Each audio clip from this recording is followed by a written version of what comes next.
정확히는 오메가3는 콜레스테롤보다는 낮추는 데 효과가 크다고 할 수 있습니다.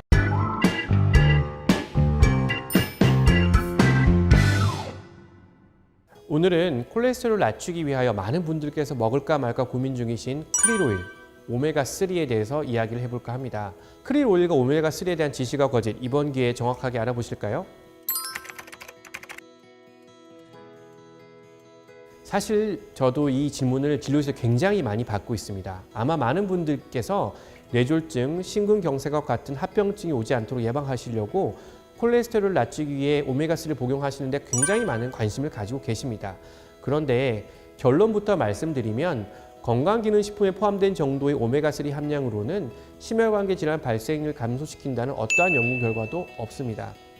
그리고 정확히는 오메가3는 콜레스테롤보다는 중성지방을 낮추는 데 효과가 크다고 할 수 있습니다. 대규모 임상 연구 좀 진행이 됐었는데요. 결과가 좀 상이했었고 그래서 그 효과에 대한 논란은 사실 좀 있습니다.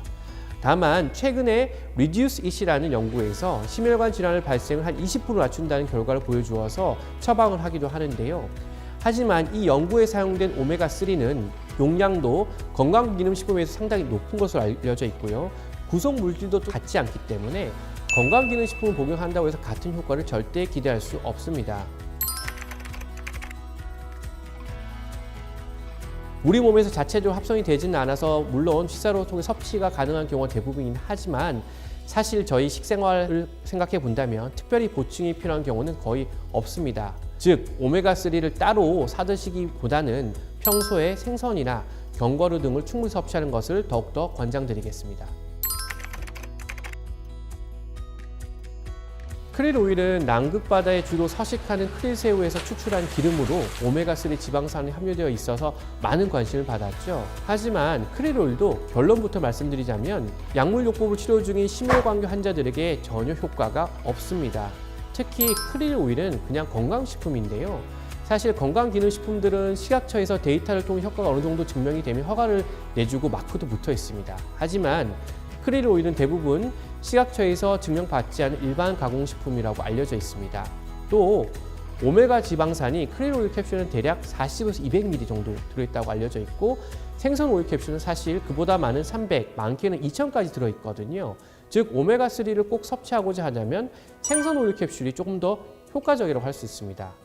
또한 저희는 이미 일상에서 견과류나 아마씨유, 아보카도, 올리브유 등에서 오메가3 지방산을 사실 충분히 섭취하고 있습니다. 또 한 가지는 아마 뉴스에서도 많이 보셨을 거라고 생각이 되는데요.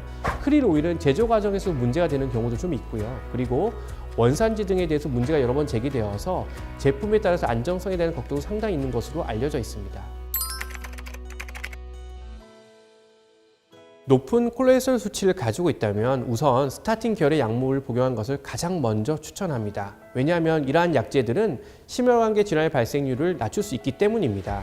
그래서 가장 올바른 방법은 주치의와 상담을 하여서 전문약을 복용하는 것이 우리 체내의 콜레스테롤 양도 감소시키고 이에 따라 혈관도 안정화시켜서 심근경색과 같은 심각한 합병증을 예방할 수 있겠습니다.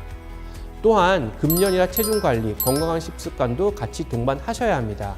기름진 음식은 피하고 식이섬유가 풍부한 음식을 섭취한다면 이러한 것들을 발생할 수 있겠죠. 그래서 만약 콜레스테롤을 감소시키고 싶으시다면 먼저 생활 습관을 실천하시는 것이 어떨까요?